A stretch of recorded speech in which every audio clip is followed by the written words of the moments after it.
ظہیر الدین بابر کو اچھی طرح احساس تھا کہ اس کی فوج دشمن کے مقابلے پر 8 گنا کم ہے، اس لیے اس نے ایک ایسی چال چلی جو ابراہیم لودھی کے وہم و گمان میں بھی نہیں تھی۔ اس نے پانی پت کے میدان میں عثمانی ترکوں کا جنگی حربہ استعمال کرتے ہوئے چمڑے کے رسوں سے 700 بیل گاڑیاں ایک ساتھ باندھ دی۔ ان کے پیچھے اس کے توپچی اور بندوق بردار آڑ لیے ہوئے تھے۔ اس زمانے میں توپوں کا نشانہ کچھ زیادہ اچھا نہیں ہوا کرتا تھا، لیکن جب انہوں نے اندھا دھند گولہ باری شروع کی تو کان پھاڑ دینے والے دھماکوں اور بدبودار دھوئیں نے افغان فوجوں کے حواس باختہ کر دیا، اور اس ناگوانی آفت سے گھبرا کر جس کا جدھر منہ اٹھا ادھر کو بھاگ کھڑا ہوا۔ یہ پانی پت کی پہلی لڑائی تھی اور اس کے دوران ہندوستان میں پہلی بار بارود جنگ میں استعمال کیا گیا۔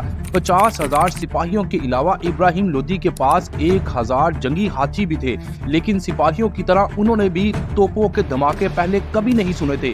اس لیے پورس کے ہاتھیوں کی تاریخ دہراتے ہوئے وہ جنگ میں حصہ لینے کی بجائے دم دبا کر بھاگ کھڑے ہوئے اور الٹا لودھی کی صفیں تتر بتر ہو گئی۔ بابر کے 12,000 تربیت یافتہ گھڑ سوار اسی لمحے کا انتظار کر رہے تھے۔ انہوں نے تیز رفتاری سے پیش قدمی کرتے ہوئے لودھی کی فوج کو چاروں طرف سے گھیر لیا اور کچھ ہی دیر بعد بابر کی فتح مکمل ہوئی۔ یہ عظیم الشان مغلیہ سلطنت کا لمحہ آغاز تھا۔ عثمانی جنگی حربے کے علاوہ اس فتح میں 2 ترک توپچیوں استاد علی اور مصطفیٰ نے بھی کلیدی کردار ادا کیا۔ انہیں ایک اور عظیم سلطنت یعنی سلطنت عثمانیہ کے پہلے خلیفہ سلیم اول نے بابر کو بطور تحفہ عنایت کیا تھا۔ دنیا کی عظیم ترین سلطنتوں میں سے ایک سلطنت عثمانیہ کی داغ بید عثمان غازی نے 13ویں صدی میں ڈالی۔ اس زمانے میں بازنطینی سلطنت آخری سانسیں لے رہی تھی اور اناطولیہ متعدد چھوٹی چھوٹی ریاستوں اور راجواڑوں میں بٹا ہوا تھا۔ 1254 میں پیدا ہونے والے عثمان غازی ان میں سے ایک چھوٹی سی ریاست سوغوت کے ترک سردار تھے، تاہم انہوں نے ایک دن ایک ایسا خواب دیکھا جس نے تاریخ کا رخ موڑ کے رکھ دیا۔ برطانوی مورخ کیرولین فنکل نے اپنی کتاب عثمان کا خواب میں لکھا ہے کہ ایک رات عثمان ایک بزرگ شیخ ادیب علی کے گھر میں سو رہے تھے۔ انہوں نے خواب میں دیکھا کہ ان کے سینے سے ایک درخت اگ کر ساری دنیا پر سایہ ڈال رہا ہے۔ انہوں نے جب شیخ کو خواب سنایا تو انہوں نے کہا، عثمان میرے بیٹے مبارک ہو، خدا نے شاہی تخت تمہارے اور تمہاری اولاد کے حوالے کر دیا ہے۔ اس خواب نے عثمان غازی کے لیے کمپین کا کام کیا، کیونکہ وہ سمجھنے لگے کہ اب انہیں خداوندی تائید حاصل ہو گئی ہے۔ اس کے بعد انہوں نے آس پاس کی سلجوق اور ترکمان ریاستوں اور بالآخر بازنطینیوں کو پے در پہ شکست دے کر اناطولیہ کے بڑے حصے پر اپنا جھنڈا گاڑ دیا۔ یہی خواب بعد میں 6 صدیوں تک راج کرنے والی سلطنت عثمانیہ کا بنیادی جواز اور اسطورہ بن گیا، جس کے سائے میں انہوں نے صرف اناطولیہ بلکہ 3 براعظموں کے بڑے حصوں پر صدیوں تک حکومت کی۔ عثمان کے جانشینوں نے جلد ہی اپنی نظریں یورپ پر جما دی۔ 1326 میں انہوں نے یونان کا دوسرا بڑا شہر تھیسالونیکی فتح کر لیا، جبکہ 1389 میں وہ سربیا پر بھی قابض ہو گئے۔ لیکن ان کی تاریخ ساز کامیابی 1453 میں بازنطینی دارالحکومت قسطنطنیہ موجودہ استنبول کی فتح تھی۔ مسلمان پچھلے 700 برس سے اس شہر پر قبضہ کرنے کی کوشش کرتے چلے آئے تھے، لیکن اس کا جغرافیہ کچھ ایسا تھا کہ ہر بار ناکام رہے۔ قسطنطنیہ کو 3 طرف سے بحیرہ باسفورس نے گھیرے میں لیا ہوا تھا، جو اس شہر کے لیے پناہ کا کام کرتا تھا۔ بیزنٹائن امپائر نے گولڈن ہورن کو زنجیریں لگا کر بند رکھا تھا، جبکہ دوسری جانب ان کے 28 جنگی جہاز پہرے پر بھی مامور تھے۔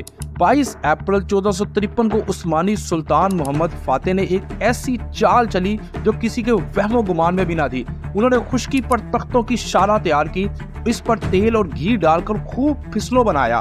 اس کے بعد انہوں نے اپنے 80 بحری جہاز اس راستے پر مویشیوں کی مدد سے گھسیٹ کر دوسری طرف پہنچا دیے اور شہر کے حیرت زدہ محافظوں پر آسانی سے قابو پا لیا۔ سلطان محمد فاتح نے دارالحکومت قسطنطنیہ منتقل کر کے اپنے لیے قیصر روم کا خطاب اختیار کیا۔ لیکن دوستو، سلطان محمد فاتح کے پوتے سلیم اول کی نظریں کہیں اور تھی۔ انہوں نے 1516 اور 17 میں مصر کے مملوکوں کو شکست دے کر مصر کے علاوہ موجودہ عراق، شام، فلسطین، اردن اور سب سے بڑھ کر حجاز پر قبضہ کر کے اپنی سلطنت کا رقبہ دگنا کر دیا۔ اس کے ساتھ ہی آج سے ٹھیک 500 سال قبل حجاز کے 2 مقدس شہروں یعنی مکہ اور مدینہ حاصل کرنے کے ساتھ ہی سلیم اول مسلم دنیا کے سب سے طاقتور حکمران بن گئے۔ عام تصور کے مطابق 1517 ہی سے عثمانی خلافت کا آغاز ہوا اور سلیم اول کو پہلا خلیفہ قرار دیا جاتا ہے۔ جبکہ اس سے پہلے عثمانی سلطان یا بادشاہ کہلاتے تھے۔ مختصر عرصے میں یکے بعد دیگرے کامیابیاں حاصل کرنے کے دوران سلیم اول کا سب سے مؤثر جنگی ہتھ کنڈا وہی تھا جو 10 سال بعد ظہیر الدین بابر نے پانی پت میں آزمایا تھا، یعنی کہ بارود۔ اس کے بعد ہمایوں کے بیٹے اکبر نے عثمانیوں کے ساتھ کسی قسم کے تعلقات قائم کرنے کی کوشش نہیں کی، جس کی ایک وجہ یہ بھی ہو سکتی ہے کہ عثمانی ایران کے صفوی حکمرانوں کے ساتھ مسلسل حالت جنگ میں تھے اور اکبر صفویوں کو ناراض نہیں کرنا چاہتے تھے۔ البتہ ان کے جانشین شاہ جہاں اور اورنگزیب عالمگیر کے عثمانی سلاطین کے ساتھ اچھے تعلقات تھے۔ ان کے درمیان تحائف اور سفارتی وفود کا تبادلہ عام تھا اور وہ انہیں تمام مسلمانوں کا خلیفہ مانتے تھے۔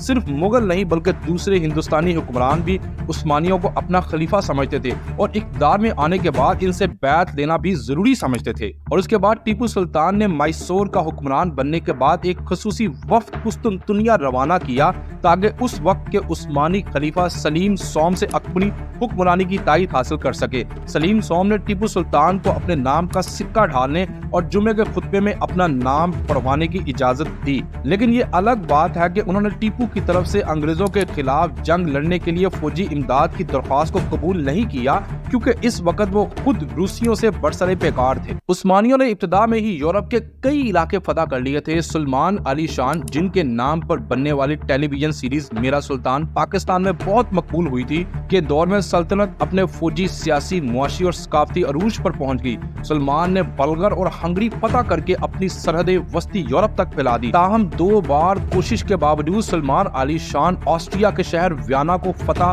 نہ کر سکے۔ دوستو، گفتگو کا یہ حصہ بڑا اہم ہے۔ یہ یورپ میں ایج آف ڈسکوری یعنی دریافتوں کا دور تھا اور اسپین، پرتگال، نیدرلینڈ، برطانوی بحری بیڑے دنیا بھر کے سمندر کھنگال رہے تھے۔ براعظم امریکہ کی دریافت اور اس پر قبضے سے یورپ کو بقیہ دنیا پر واضح برتری حاصل ہوگی اور انہوں نے جگہ جگہ اپنی نو آبادیاں قائم کرنا شروع کر دی۔ 16ویں اور 17ویں صدی میں سائنس اور ٹیکنالوجی کے میدان میں یورپ نے بقیہ دنیا کو پیچھے چھوڑ دیا۔ اس کی ایک وجہ یہ تھی کہ جہاز رانی کی صنعت کے فروغ کی وجہ سے انہیں جہاز رانی کے لیے نت نئے آلات ایجاد کرنے اور انہیں بہتر بنانے کی ضرورت تھی، جس نے سائنس اور ٹیکنالوجی دونوں کو فروغ دیا۔ دوسری چیز پرنٹنگ تھی، جس کی 1439 میں ایجاد کے بعد یورپ میں علمی اور فکری انقلاب برپا ہوا۔ وہ علوم و فنون جس پر اس سے پہلے صرف اشرافیہ اور کلیسا کا اجارہ ہوا کرتا تھا، اب عام آدمی کی دسترس میں آ گئے۔ کولمبس کی براعظم امریکہ میں آمد یورپ کی تاریخ کا اہم موڑ تھی، جس سے وہاں علم و فن کا نیا دور شروع ہو گیا۔ اگر عثمانی بھی پرنٹنگ پریس سے استفادہ شروع کر دیتے تو شاید آج دنیا کی تاریخ مختلف ہوتی، لیکن سلطان محمد فاتح کے بیٹے بایزید دوم نے 1483 میں عربی رسم الخط میں کتابیں چھاپنے والوں کے لیے موت کی سزا مقرر کر دی۔ اس کی وجہ یہ تھی کہ علماء نے پرنٹنگ پریس کو فرنگیوں کی ایجاد کہہ کر فتویٰ دیا تھا کہ اس فرنگی ایجاد پر قرآن یا عربی رسم الخط میں کتابیں چھاپنا اپنے مذہب کے خلاف ہے۔ چنانچہ یورپ آگے بڑھتا چلا گیا، عثمانی سلطنت سال بہ سال سکڑتی چلی گئی۔ یہ پہلی جنگ عظیم کے دوران انگریزوں نے ان سے اناطولیہ کے علاوہ تقریباً تمام علاقے چھین لیے۔ ہندوستان کے مسلمانوں کو اس کا بڑا دکھ ہوا کیونکہ وہ عثمانی خلیفہ کو اپنا مذہبی حکمران اور رہنما سمجھتے تھے۔ انہوں نے 1919 میں مولانا محمد علی اور مولانا شوکت علی کی قیادت میں تحریک خلافت شروع کی، جس میں انگریزوں کو دھمکی دی کہ اگر انہوں نے خلیفہ عبدالحمید کو معزول کرنے کی کوشش کی تو ہندوستانی مسلمان ان کے خلاف بغاوت کریں گے۔ اس تحریک میں سید عطا اللہ شاہ بخاری، حسرت موہانی، ابو الکلام آزاد، ظفر علی خان، مولانا محمود الحسن اور حکیم اجمل خان جیسے اہم رہنما بھی شامل ہو گئے۔ 1920 میں انڈین نیشنل کانگریس نے بھی تحریک خلافت کا ساتھ دینا شروع کر دیا۔ مہاتما گاندھی کی عدم تشدد پر مبنی سول نافرمانی کی مہم تحریک خلافت کے بطن سے پھوٹی تھی۔